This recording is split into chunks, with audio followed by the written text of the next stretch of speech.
বেশি ভাল পারিস না, পালাইবার জায়গা পাবি না। বেশি ভাল পারিস না, পালাইবার জায়গা পাবি না। মারি খাবি চাইয়া থাকবি, কানতে পারবি না। মারি খাবি চাইয়া থাকবি, কানতে পারবি না। বেশি ভাল পারিস না, পালাইবার জায়গা পাবি না। হ্যালো, আসসালামু আলাইকুম। প্রোটেস্ট উইথ লিব্রার একদম ব্র্যান্ড নিউ ভিডিওতে আপনাদের সবাইকে সুস্বাগতম জানাচ্ছি। আমার মনে হয় না আপনাদের কমেন্ট আমার কষ্ট লাগে। আমি জাস্ট আপনাদের বলতেছি, আপনারা যত ইচ্ছা বলেন, আমার তাতে কিচ্ছু যায় আসে না। আমি জাস্ট আপনাদের বলতেছি যে এই যে আপনারা যে কমেন্ট করেন আমাকে, আমার একটু কষ্ট লাগে। দেন, যা মন চায় তা করেন, আমার দেখার বিষয় না।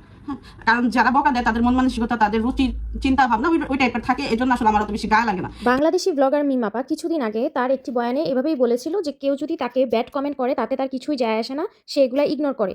কিন্তু গত 2 দিন আগে উনি আবার এই কমেন্টের রিপ্লাই দিয়েছে। যারা তার এই ধরনের অন্যায়গুলা চোখে আঙ্গুল দিয়ে দেখিয়ে দিয়েছে তাদেরকে উনি খুবই নোংরা ভাষায় গালি দিয়েছেন। এই যে ভিডিওটা আমি দিছি ওইখানে অনেক বেশি বাজে কমেন্ট আসছে, অনেক ধরনের বাজে কমেন্ট। মানুষ আছে কুকুরের চাইতে বেশি নিকৃষ্ট। আমি এখানে যে বাজে বাজে কমেন্ট গুলো করছি, দেখি আমার পিছনে কিছু মনে এবং কুকুরের মতো মানুষ লাগা পড়ছে, ফালতু ফালতু কমেন্ট করেন। আর আমি জাস্ট উত্তর এই জন্য দিতেছি, আমাদের কিছু ভালো মানুষও আছে এখানে, যারা আসলে আগাও বোঝে না মাথাও বোঝে না, উল্টা চিন্তা নিয়ে বসে থাকে যে আসলে কি এটা করছে। এই যে নোংরা নোংরা কথাবার্তা, এই যে এদিক ওদিক রোজগার করে খান, ঠিক আছে, একটা লিমিটে রাখা রোজগার করবে, মানুষের নামে অপবাদ দিবেন, অপবাদ দিয়ে সেটা আপনাদের সংসার চলে। আমরা যারা কমেন্ট করছে, যে ধরনের কাজ রেপিস্ট করে আর ওই ধরনের কমেন্ট, যারা এই ধরনের কমেন্ট করেন আমাকে, যারা নিয়ে একদম ঘৃণিত কমেন্টগুলো করছেন, আমি তাদেরকে রেপিস্টের সাথে তুলনা করলাম। যারা নির্যাতন করে, রেপিস্ট, মানুষের মান সম্মান নিয়ে খেলে, আমি তাদের সাথে তুলনা করি। এছাড়া তো দেখি না এত ঘটনা কিভাবে ঘটে বলেন তো।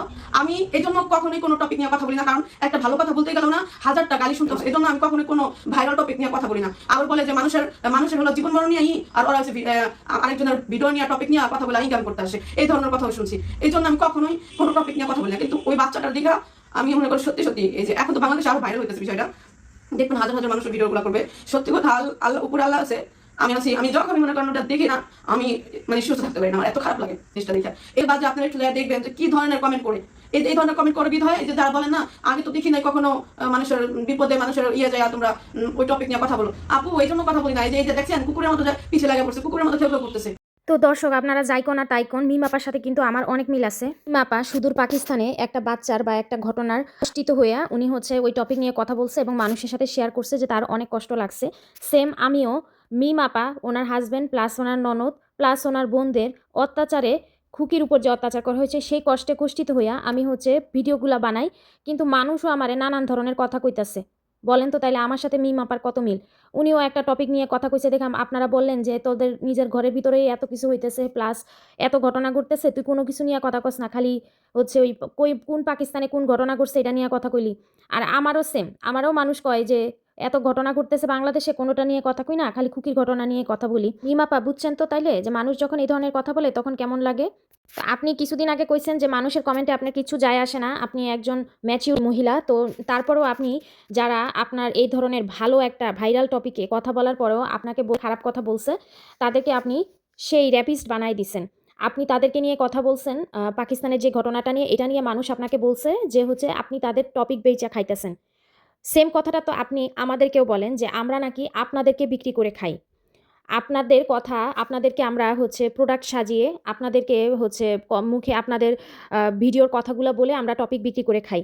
আপনারা যদি সেলিব্রিটি হইতেন না, তাহলে মনে করেন আমরা যদি বিনোদন সাংবাদিক হইতাম, তাহলে হচ্ছে আমরা টপিক বিক্রি করে খাইতাম যে দেখেন বাংলাদেশি ব্লগার মিম, ওনার লাইফস্টাইল, বাংলাদেশি ব্লগার মিম আজকে কি ক্যাটক্যাটা কালারের বোরকা পরলো, বাংলাদেশি ব্লগার মিম ওনার হাজব্যান্ডের সাথে কোথায় ঘুরতে গেল, বাংলাদেশি ব্লগার মিম কিভাবে বাবার বাড়িতে ঘুরতে গেল। এগুলো আমরা টপিক বানালে তখন আপনারা বলতে পারতেন যে আমরা হচ্ছে সেলিব্রিটি, আমাদের টপিক বিক্রি করে করে খায়।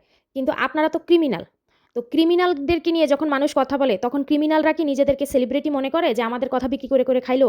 তাহলে হচ্ছে যে পুলিশরা বা হচ্ছে যেই ক্রাইম রিপোর্টাররা, ওরা যে ক্রিমিনালদেরকে নিয়ে লেখে, ক্রিমিনালদের বিষয়ে কথা বলে, তাহলে ক্রিমিনালরা কি বলবে যে আমরা আসি বলেই এরা বাইচা রইছে, আমরা ক্রাইম করি দেখেই হেরা হচ্ছে এগোর পেটে ভাত পড়ে? বলেন। তাহলে তো ভিউয়ার্সরাও যদি আপনাদের ভিডিও না দেখতো তাহলে তো আপনাদের পেটে ভাত পড়তো না। ঠিক আছে, আপনি নিজেই বলেছেন যে আপনার সংসার চলে এই ভিডিও থেকে টাকা নেওয়ার মাধ্যমে, আপনার হাজব্যান্ড কোনো কাজ করে না, তো সেক্ষেত্রে আপনি আপনার ভিডিও থেকে নেওয়া টাকা দিয়ে সংসার চালান। তাহলে এই ভিউয়ার্সরা যদি আপনার ভিডিও না দেখতো তাহলে তো আপনার সংসার চলতো না। তাহলে তো আপনি তো ভিউয়ার্সদের উপর নির্ভর, এবং আপনারা ইচ্ছা করে এই ধরনের নাটক, ফ্যামিলি ড্রামা সাজায় রাখেন, এরকম অদ্ভুত অদ্ভুত টাইটেল দেন শুধুমাত্র ভিউয়ার্সদেরকে আকর্ষণ করার জন্য। তখন ভিউয়ার্সরা আপনাদের ভিডিও দেখে যখন বিভিন্ন ক্রাইম পায়, বিভিন্ন অন্যায় পায়, মিথ্যাচার বা অতিরঞ্জিত কোনো কিছু পায়, তখন আপনাদেরকে মানুষ কমেন্ট করে। এগুলা দিয়ে যখন ২-১ জন চ্যানেল খুলে সেগুলা নিয়ে কথা বলে, তখন আপনারা বলেন আপনাদের হচ্ছে চেহারা বিক্রি করে বা আপনাদের কথা বিক্রি করে খায়। তাহলে তো দুনিয়াতে যত ক্রিমিনাল আছে সবাই তো নিজেদেরকে মহান মনে করবে যে আল্লাহ আমি আছি দেখে এর ভাত চলে। যারা হচ্ছে মানুষকে হেনস্থা করে, ওগুলা নিয়ে হচ্ছে কাজ করে, মানুষের উপর জুলুম করে, তারাও তো বলবে যে আমি আসি দেখেই পুলিশের পেটে ভাত যায়, আমি আসি বলেই আদালতে যারা উকিল, যারা জজ বা মুহুরি, ক্লার্ক, এরা আমরা ক্রাইম করি দেখে এরা বাচ্চা রয়েছে, আমরা খুন খারাপি করি দেখে এরা বাচ্চা রয়েছে, এরা আমাদের টাকায় 2টা ভাত খায়, এদের আমাদের টাকায় এদের ইনকাম হয়। তো এইসব মানুষ, এইসব পেশার মানুষ বা এই যে ক্রাইম রিপোর্টার, তারা কি চিন্তা করে যে দেশে আরও বেশি বেশি করে মানুষের উপর অন্যায়, জুলুম, অত্যাচার, তারপরে মানুষ খুন খারাপি এগুলো আরও বেশি হোক? ওরা করে যাতে মানুষ এগুলা কম করে। ঠিক আছে, এই ধরনের পেশার মানুষ এগুলা কেন প্রতিহত করে, এগুলা নিয়ে কেন কথা বলে, যাতে মানুষ এগুলা কম করে আরও। আর ওই যে যারা হচ্ছে কাফনের কাপড় বিক্রি করে, এরাও তো একটা পেশার মানুষ। এরা কি চায় যে মানুষ বেশি বেশি করে মরুক? হ্যাঁ, তাহলে এই যে আপনারা যে এই ধরনের কথা বলেন যে আমাদেরকে নিয়ে কথা বলে আপনারা হচ্ছে 2টা ভাতের টাকা ইনকাম করেন, তো আপনারা এইসব কাজ করেন না? দেখি তো আমরা যারা সত্যিকার অর্থে আপনাদের অন্যায়ের বিরুদ্ধে কথা বলে, তারা আর কি নিয়ে কথা বলে? আপনারা করেন না? বাংলাদেশে তো হাজার হাজার ব্লগার আছে, কয়জনের এই ধরনের অন্যায় জুলুম নিয়ে ভিডিও হয়? আচ্ছা, রাকিব হাসান বাংলাদেশের নাম্বার 1 হচ্ছে ইউটিউবার। রাকিব হাসান আর ওনার ভাগনা সম্ভবত ইয়াসিন, ওনাদেরকে নিয়ে যে কন্ট্রোভার্সি হয়, ওটা কিন্তু কন্ট্রোভার্সি। ঠিক আছে, ওনারা কিন্তু কেউ কারোর উপর জুলুম করতেছে না, ওটা হচ্ছে কন্ট্রোভার্সি। কন্ট্রোভার্সি এক জিনিস, আর অন্যায় জুলুম অত্যাচার হচ্ছে আরেক জিনিস। আপনারা মানুষের উপর অন্যায় জুলুম অত্যাচার করতেছেন, যার জন্য মানুষ কথা বলতেছে। এই জন্য নিজেকে সেলিব্রিটি ভাবা বন্ধ করেন। আর আপনারা যেহেতু বাজে কথা বলছেন, আমি আপনাদের বাজে কথাই বলে দেবো। আপনাদের মন মানসিকতা যেই কোয়ালিটির, ওই যে রেপ করে, তারপরে এদিকে ওদিকে খুন করে হালায়, এদের সাথে এদের ভাই বোন, এদের মা, এদের সন্তান যেরকম আপনি একদম সেম ওই লেভেলের। যারা বাজে কথা বলছেন, আমি আপনাদের অকাত দেখাই দিব, আমি করে ভাবে আমি তাদেরকে কোনো কথা বলতে চাই না, কারণ যাদের ওরা এই কাজটা অনেক বেশি মূল্যায়ন করে, এই জন্য কারে কোন জায়গাটা কি দিয়ে ছোট করবে, কি দিয়ে কিভাবে ভিডিও বানাবে, কারণ না তারা সামনে আসে, না তারা নিজেদের পরিচয় দেয়, না তাদের ফ্যামিলি দেখায়, না তাদের বাচ্চা দেখায়, শুধু কণ্ঠ দেয় আর আজেবাজে জিনিস দেখায়, কি ফ্লোর দেখায়, গাছ দেখায় বা এই দেখায়। আমি যতটুকু শুনি এই দেখায় ভিডিও করে কথা বলে। আলহামদুলিল্লাহ, আপনাদের ইনকাম হোক, আমি দোয়া করি আপনারা আরো বড় হন, মানুষের আরো বিবাদ গান, আরো উল্টাপাল্টা কথা বলেন, আপনারা আরো মানে কোটি কোটি টাকা ইনকাম করেন। আল্লাহ আপনাদের সংসার জীবনে অনেক সুখে রাখুক। আপনারা জীবনে এত ইনকাম করেন, এত টাকা ইনকাম করেন যে আপনারা মানুষ যাতে মনে না করতে পারেন, সব গরু ছাগল পশু পাখি যাতে মনে করেন। আমি আপনাদের দোয়া করি আপনারা এত বড় হয়ে যান, কারণ আপনার চোখে আমরা না কেউই মানুষ না। আপনারা যদি আমাদের এরকম কথা বলতে পারেন, আমরা এই সমাজের মানুষ, আমাদের মতন হাজার হাজার মানুষ এই সমাজে বাস করতেছে, আমাদের যদি আপনারা গরু ছাগল মনে করতে পারেন, আপনার চোখে দুনিয়ার যত মানুষ আছে সবাই গরু ছাগল। আপনি ফ্যামিলি, আপনার বাবা মা ছাড়া, আপনি দুনিয়া, আপনি যাদেরকে ভালোবাসেন তাদেরকে ছাড়া এই দুনিয়ার সবাই গরু ছাগল। আপনার জন্য অনেক বেশি দোয়া করবেন, আল্লাহ যাতে তাদেরকে অনেক সফল বানায়, অনেক টাকা ইনকাম করতে পারে, এইভাবে গিবাদ গায়া, এইভাবে মানুষকে অপদস্থ করে। পাকিস্তানে একটি বাচ্চাকে রেপ করা হয়, সে বিষয়ে সে একটা ভিডিওতে বলেছিল, তার পরিপ্রেক্ষিতে ওকে যারা বাজে কমেন্ট করেছে তাদেরকে সে ঠিক এভাবেই রিপ্লাই দিয়েছে। আচ্ছা, পাকিস্তানে যেই রেপিস্ট ছেলেটার টপিক নিয়ে তুমি কথা বললা, তো তুমি এইখানে ওই ভিকটিম মেয়েটার পরিবার এবং তাদের মানসিক অবস্থা নিয়ে কথা বলেছো, তো তুমি সেখানে তো রেপিস্টের বিরুদ্ধে কলে কথা বলেছো, তাই না? তো তাইলে কি রেপিস্টের ফ্যামিলি এখন বলতে আসবে যে তুমি তাদের ফ্যামিলি নিয়ে ইনকাম করতেছো বা তাদের কথা, তাদের টপিক বিক্রি করে খাইতেছো, বা তোমার কি তার প্রতি কোনো সহমর্মিতা কাজ করতেছে যে রেপিস্টেরও তো একটা ফ্যামিলি আছে, বা রেপিস্ট যেটা করেছে সেটা হয়তো বা ভুল করেছে বা সিচুয়েশনের পরে করে গেছে, এরকম কোনো কিছু মনে হয়েছে দেখে তুমি এই টপিকটা শেয়ার করেছো? নিশ্চয়ই না। তোমার কাছে ভিকটিমের ফ্যামিলির প্রতি সহমর্মিতা ছিল বলেই তো তুমি শেয়ার করেছো, তাই না? তো সেম আমরাও খুকির বিষয়গুলা, খুকির প্রতি আমাদের সহমর্মিতা প্লাস সাথীর প্রতি সহমর্মিতা আছে দেখেই কিন্তু আমি চ্যানেলটা খুলেছি। এখানে কিন্তু তোমাদের প্রতি কোনো আমার সহমর্মিতা নাই। কিন্তু তুমি যে বললা যে তোমাকে যারা বাজে কমেন্ট করেছে তারাও র্যাপিস্ট, তারাও হচ্ছে তাদের কাছে বিষয়টা স্বাভাবিক লেগেছে র্যাপিস্ট একজনকে র্যাপ করা, এবং তুমি তাদেরকে অকাত দেখাই দিবা। এরপরেও যারা ওনাদের ভিডিও দেখবে সেটা তাদের ব্যক্তিগত বিষয়, আমি বরাবরই তাদেরকে যারা বাজে কমেন্ট করে এইভাবেই তারা উত্তর দেয়। আমার চ্যানেলটাকে ইঙ্গিত করে বলেছে যে ঘাস, লতা পাতা, তারপর হচ্ছে ফ্লোর দেখায়, এগুলো নাকি আজে বাজে জিনিস। এগুলো কিভাবে আজে বাজে জিনিস হলো? এগুলো দেখানো যাবে না। ঠিক আছে, দেখালে নিজের চেহারা দেখায় তারপর ভিডিও করতে হবে। তো কি ব্রিয়া তো নিজের চেহারা দেখায় ভিডিও করে, তো কি হয়েছে তাতে? কিছু করতে পেরেছেন ওনাকে? করতে তো পারেন নাই। তো ওনাকে কিছু করেন আগে, তারপরে আমাদেরকে করতে আসেন। আমাদের পরিচয় জানলে মনে হয় একদম আপনারা খুব বড় কিছু করে ফেলতেন বা আমাদের বিরুদ্ধে কোনো অ্যাকশন নিতেন বা কোনো কিছু। আমি এই ব্যাপারে চেহারা দেখাতে একদমই প্রয়োজনীয়তা মনে করি নাই দেখে আমি দেখাইতাম না। নাহলে আমিও আপনাদের সাথে সাথে নিজেরা যদি সেলিব্রিটি বানাইতে চেতাম তাহলে অবভিয়াস চেহারা দেখাইতাম যে হ্যাঁ, এর মাধ্যমে মানুষ আমাকে চিনুক, আমাকে দেখুক, রাস্তায় দেখলে মানুষ হাই হ্যালো দেখবা, ছবি তুলতে আসবে, এটা চিন্তা করতাম যদি। ঠিক আছে, আমি মনেই করি না যে এখানে আমার পরিচয় দেওয়ার দরকার আছে। আমি ক্যামেরার আড়ালে থেকেও এই ব্যাপারে কথা বলতে পারি, প্রতিবাদ করতে পারি। এই জন্য আমি চেহারা দেখাই। এখানে চেহারা তো কোনো ফ্যাক্ট না, আমি কি সত্যি কথা বলতেছি কিনা বা আমি রিয়াল ফ্যাক্ট বলতেছি কিনা এটাই তো কথা। এই যে আমাদের পার্সোনাল নাম্বারগুলো সোশ্যাল মিডিয়াতে ছড়াই দিছে, আমাদের এই আশেপাশের মানুষ সব ছড়াই দিছে, আমাদের আশেপাশের মানুষ আমার পিছনে এমন ভাবে লাগছে, নাহলে আমি জানি কার কাছে নাম্বারগুলো, ওই নাম্বারটা মানে কিভাবে যায় বল, কিভাবে সম্ভব? আমার ফ্যামিলির কারোর সাথে কোনো যোগাযোগ নাই, বাবুর সাথে যোগাযোগ আছে, ওই মানুষগুলোর সাথে, ওই মানুষগুলোর নাম্বার কিভাবে যায় বলেন তো? ওই মানুষগুলোর সাথে যে নাম্বারগুলো নিছে, এই নাম্বারগুলো কার থেকে যাইতেছে এগুলো আমি বুঝি না। আমরা সবই বুঝি বোন। আল্লাহ তোমাকে ভালো রাখুক, দোয়া করি তুমি আরো বড় হও। তোমার দুনিয়াতে মনে করো তুমি ছাড়া তোমার দুনিয়া তার কেউ নাই, কারো তুমি কিছু মনে করো না। আল্লাহ যাতে তোমাকে মনে রাখে, এর চেয়ে আরো ভালো, তোমার যাতে আরো মনে হয় যে আমরা দুনিয়ার সবচেয়ে নিকৃষ্ট মানুষ বোন।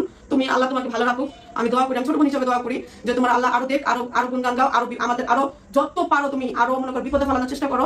যদি আল্লাহ যদি রক্ষা করে তা আল্লাহ রক্ষা করবো, না আমি কি হিসাব দিব। আমার যে বিপদে তুমি ফেলাইতেছো, আমার অপমান অপদস্থ করাইতেছো, আমার আপনজনদের নাম্বার এদিক ওদিক ছড়াইয়া, এটা বিচার আল্লাহ তোমাকে করবে। আচ্ছা, এখানে মিম হচ্ছে খুকিকে ইঙ্গিত করে অনেকগুলো কথা বলেছে এবং সেই সাথে আমাকেও ইঙ্গিত করেছে। আর মানে কার নাম্বার ছড়ানো হয়েছে সেটা আমি বলছি।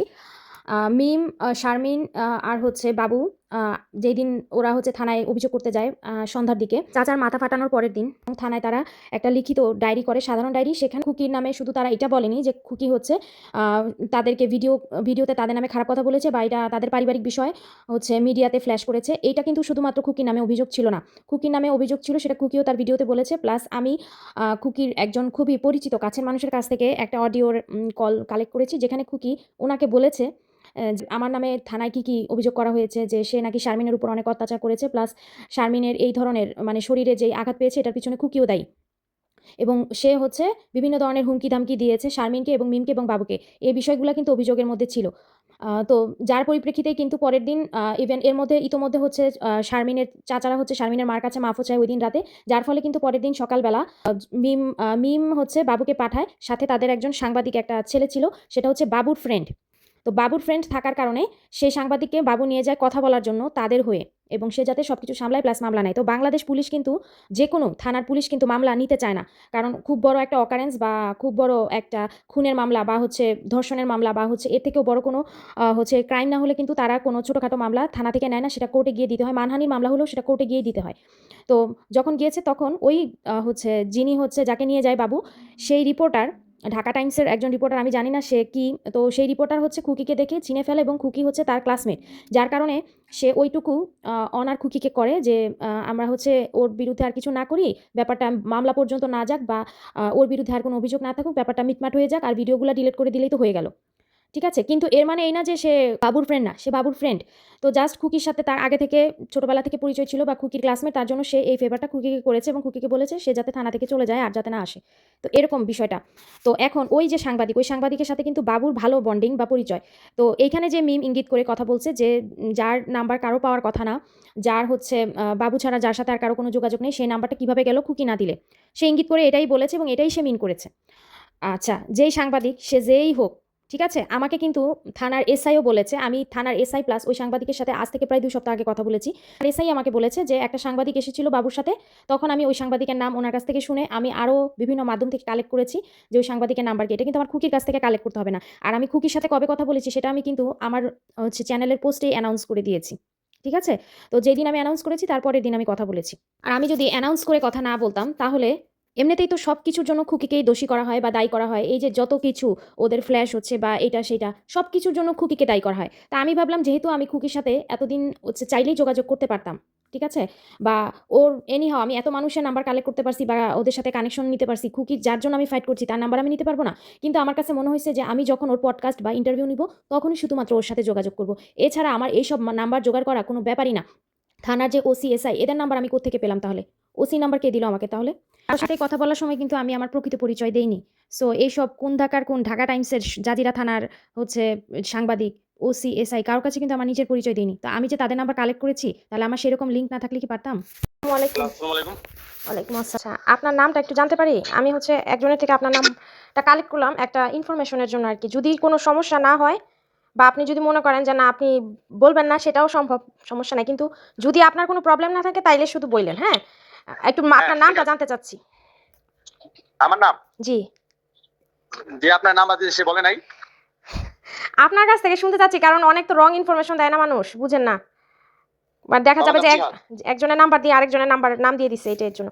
আচ্ছা ভাইয়া কি? আমার নাম জিহাদ। ও আচ্ছা, ঠিক আছে। তো আপনি হচ্ছেন যে ওই এলাকার শরীয়তপুর এলাকার কি কোনো পত্রিকা বা কোনো নিউজ চ্যানেলের সাথে যুক্ত আছেন? হ্যাঁ হ্যাঁ। আচ্ছা, তো আমি হচ্ছে জানতে চাচ্ছিলাম কি, আমি হচ্ছে একটা চ্যানেল চালাই, বুঝছেন, ছোট চ্যানেলটা মানে, কিন্তু তারপর আর কি গ্রোয়িং আর কি। তো আমার হচ্ছে একটা তথ্যের জন্য যে আপনি তো কিছুদিন আগে শরীয়তপুর থানায় গিয়েছিলেন ওই বাবুর সাথে সম্ভবত। ইমরান ও বাবু ভাই লগে জি জি ওটা তো না, ওটা পদ্মা থানায়, পদ্মা পদ্মা থানায় গিয়েছিলেন। আচ্ছা, একটু ঘটনাটা যদি আমাকে একটু বলতেন, মানে আপনি কি দেখছেন বা কি ঘটনা হচ্ছে পারপাসে একটু গেছেন। আগে আমার একটা কল আসছে, আমি কল দিয়েছি আপনাকে। আচ্ছা ঠিক আছে। আপনি কি আমার নাম্বারটা ব্ল্যাক লিস্টে রেখে দিয়েছেন? ব্ল্যাক লিস্টে না তো। আমি এই যে আমার যে বাইরের নাম্বারটা, মানে নাম্বারটা ওই নাম্বারটা দিয়ে কল দিলাম, দেখলাম কল ঢুকতেছে না। আপনি তো আমাকে বলছিলেন যে আপনি একটু ব্যস্ত আছেন, পরে ব্যাক করবেন। তো ব্যাক করেন আমি নাই, এখনো সমস্যা ব্যস্ত নাই। আপা, আমি একটু কাজ করতেছি।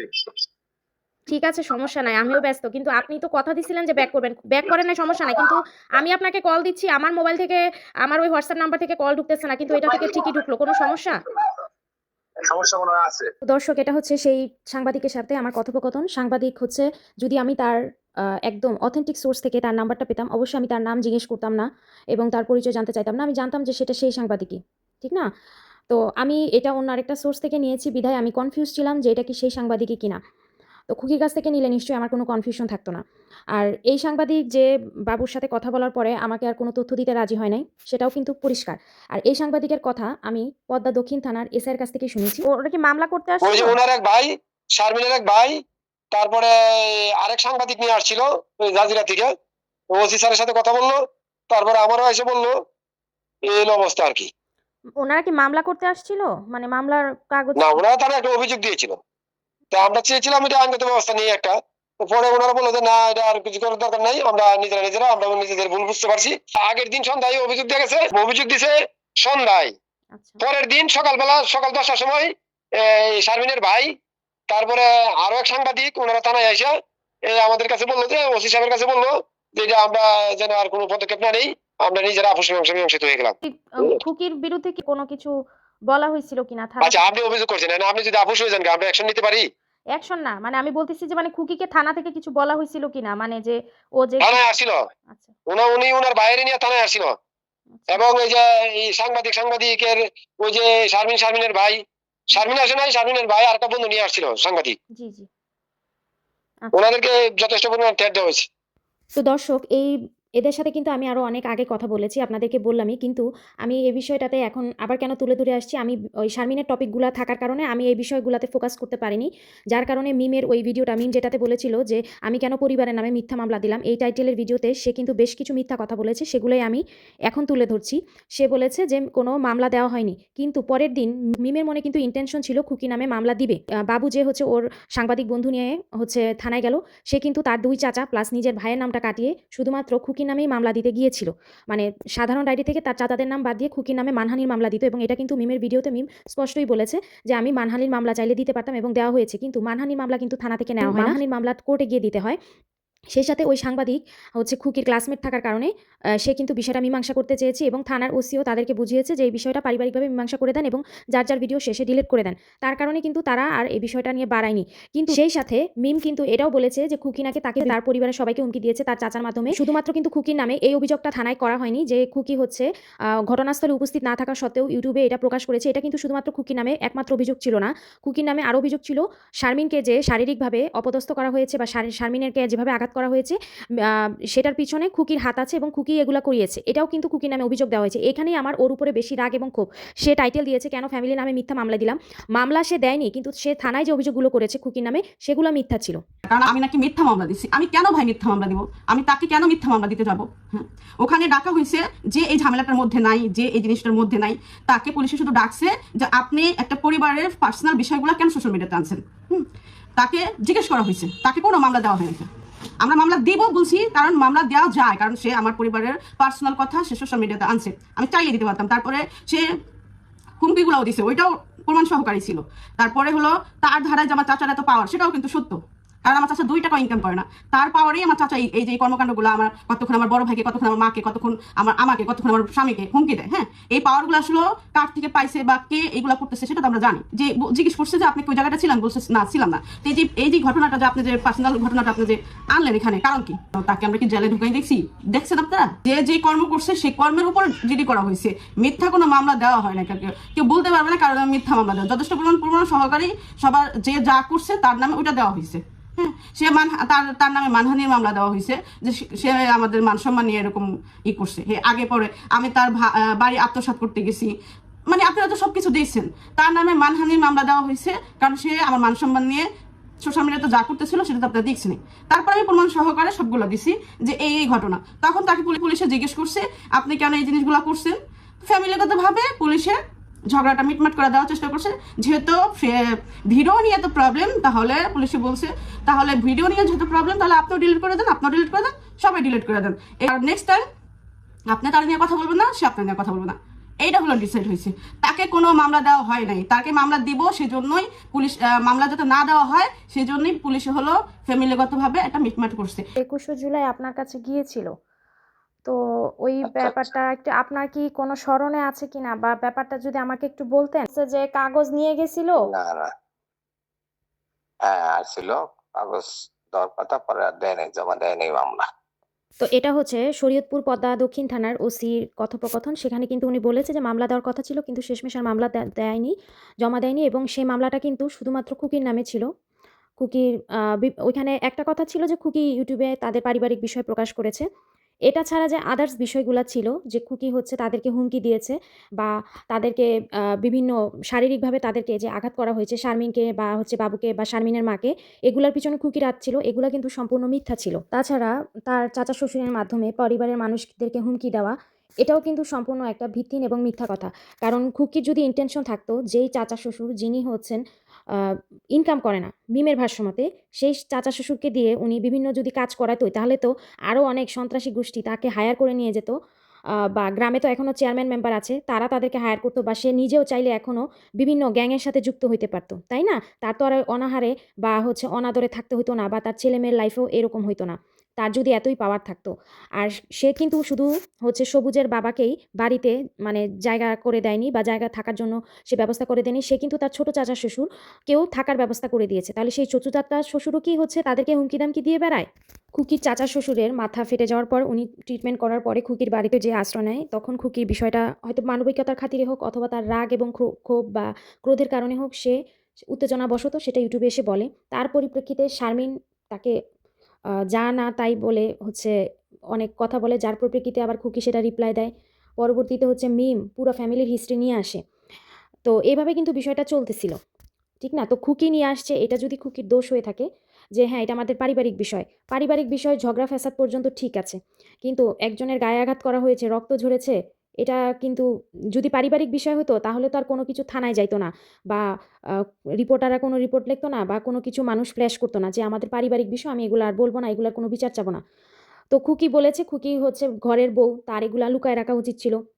সে তো এতদিন চুপই ছিল সবকিছু। তার খুকি তো গত ৫ বছর ধরে আর কোনো কিছু প্রকাশ করেনি। সে ইউটিউবে আসার পরে প্রকাশ করেনি। কিন্তু এই সেম ঘটনাটা যদি মিম, সাবিনা বা তিশা বা শারমিনের সামনে হতো, এবং খুকি যদি কারো মাথা ফাটিয়ে দিত, তারা কি সেটা ইউটিউবে এসে না বলতো? দর্শক আপনারা বলেন, তারা কি না বলতো? অবশ্যই বলতো।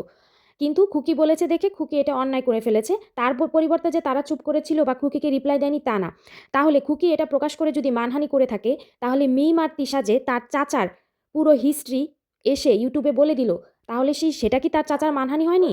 তো তার চাচা কি তাদের নামে মানহানি মামলা করতে গিয়েছে? এখানে সবুজ আর সাথী আর তার পুরো পরিবার অসহায় এবং গরিব হওয়ার কারণে তাদের আসলে কারো কাছে বিচার চাওয়া বা হচ্ছে ওইখানে থানায় যে অভিযোগ করার কোনো সুযোগ নাই। তারা হচ্ছে উল্টা মানে সবুজের বাবাকেই উল্টা শারমিনের মায়ের কাছে মাপ চাইতে হয়েছে, তার গায়ে নাকি আঘাত হয়েছে সেই জন্য। তো এইখানে আমি খুকির কল রেকর্ডটা অ্যাড করে দিচ্ছি, যেখানে সে তার একজন পরিচিত মানুষের কাছে তার মামলার বিষয়ে কথা বলেছে, এবং স্বাভাবিকভাবেই তার ভয়েসটা আমি দেইনি সিকিউরিটির কারণে। 20 তারিখে হলো আমার একটা কল আসে ইসে থেকে, মানে থানা থেকে, রাত তখন 8টা 9টা এরকম টাইমে। হ্যাঁ, এরকম টাইমে থানা থেকে আসে, পুলিশ আমার ফোন দেয়, ফোন দিয়ে আমাদের বলে যে আপনার নাম কি খুকি? আমি বললাম হ্যাঁ। পরে আমি বললাম যে আপনি কে? পরে বললো যে আমি হইলো পদ্মা থানা থেকে ফোন দিছি। জিজ্ঞেস করলাম যে আপনি আমাকে কেন ফোন দিচ্ছেন? বললো যে আপনার নামে করা হয়েছে, অভিযোগ করা হয়েছে। আমি বললাম কে দিছে অভিযোগ, কে করছে? বললো যে শারমিন নামের লোক করছে অভিযোগ। বললাম যে শারমিন কেন আমার নামে অভিযোগ করছে? আপনি নাকি ওদের হুমকি দামকি দেন, মারধর করছেন, সাহেব ডায়েরিকে, সাহেব ডায়েরি দিয়া, তারপরে হোসেন ব্যাপারী, হ্যাঁ, এদের দিয়া মারধর করছেন, তারপরে এদেরকে হেনস্থা করেন। তারপরে আমি বললাম আমি মারধর করছি, আমি হেনস্থা করছি, এইগুলো আপনারা বলছে? বললো হ্যাঁ।